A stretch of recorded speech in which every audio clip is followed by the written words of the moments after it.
The tropics will soon be busy, and with that, officials in Deep East Texas say it's never too early to be prepared for hurricane season. Fox 51's Tori Bean tells us about a group that is coming together to help East Texans if a disaster was to hit.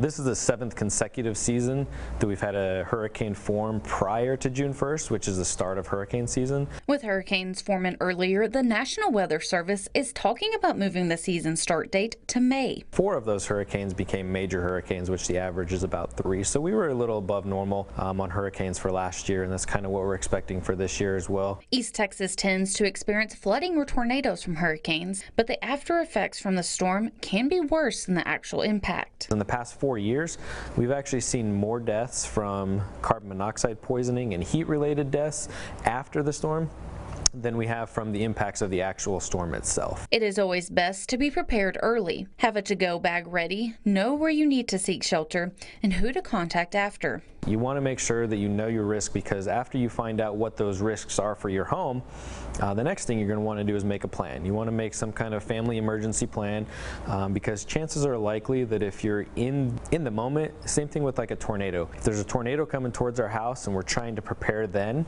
most likely we're going to make the wrong choice. When a hurricane hits, it can be a scary and confusing time. That's where the emergency response team comes in.